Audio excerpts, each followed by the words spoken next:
Hello hi viewers. China குரங்குகளை வந்து எக்கச்சக்கமாக ஒரு லட்சக்கணக்கான குரங்குகளை அவங்க வாங்குறாங்க அப்படின்றத நம்ம பார்க்குறோம். ஸோ ஏன் வந்து லட்சக்கணக்கான குரங்குகளை சீனா வந்து இந்த இடத்துல வாங்கணும்? இதுக்கான செய்தி எப்படி நம்ம பார்க்குறோம்? நேபாளத்தில் வந்து குரங்குகள் அதிகமாகுது அப்படின்னு சொல்லிட்டு அங்கே வந்து பிரச்சனை அதிகமாகுது, அதாவது விவசாய பொருட்களை அதை அழிக்குது அப்படின்னு சொல்லிட்டு அதுக்கான டிபேட் நடக்குது.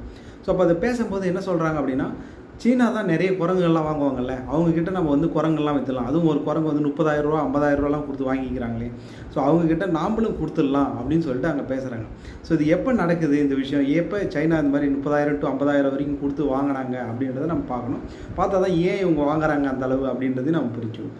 ஸோ இது எப்படின்னா, ஸ்ரீலங்கா கிட்டேருந்து அவங்க வாங்குறாங்க, 1,00,000 குரங்கு கிட்டேருந்து அவங்க கேட்குறாங்க, நாங்கள் 30,000 to 50,000 ரூபா ஒரு குரங்குக்கு தரோம் அப்படின்னு சொல்லிட்டு. ஸோ அங்கே வந்து ஸ்பெஷலாக இருக்கிற அந்த முகத்தில் வந்து சிகப்பு கலர்லேயும் தலைமுடி வந்து கொஞ்சம் தொப்பி மாதிரி அந்த டிஃப்ரெண்ட்டாக இருக்கிற அந்த குரங்கு எங்களுக்கு வேணும் அப்படின்னு சொல்லிட்டு அவங்க கேட்குறாங்க.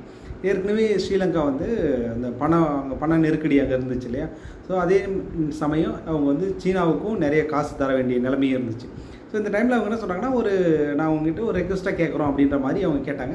ஸோ ஸ்ரீலங்காவும் இதை வந்து என்ன பண்ணோம், பெருந்தன்மையாக நாங்களும் உங்களுக்கு கொடுக்குறோம், ஏன்னா எங்கள் நாட்டிலையுமே குரங்குகள் அதிகமானதுனால எங்களுக்குமே இந்த பிரச்சனையெல்லாம் நாங்கள் ஃபேஸ் பண்ணுறோம், ஸோ நீங்கள் கேட்குறதுனால கொடுத்துட்றோம் அப்படின்னு சொல்கிறாங்க. ஸோ இப்போ சீனா இதுக்கு இதில் வாங்கணும் அப்படின்னா, ஸ்ரீலங்காவிலே இதுக்கு ப்ரொட்டஸ்ட்லாம் நடக்குது.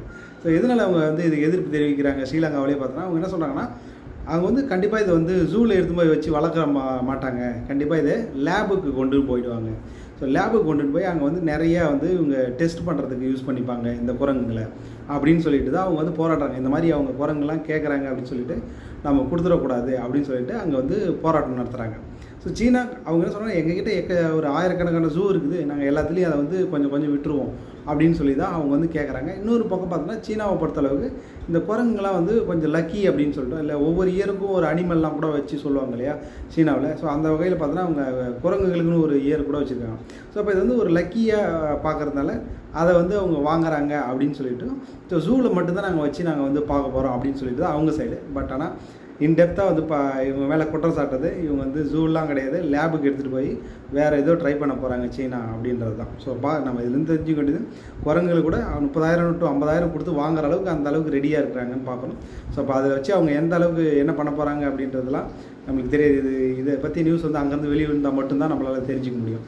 சரிங்க, வேறு ஒரு செய்தியோடு உங்களை வந்து பார்க்குறேன். நன்றி, வணக்கம்.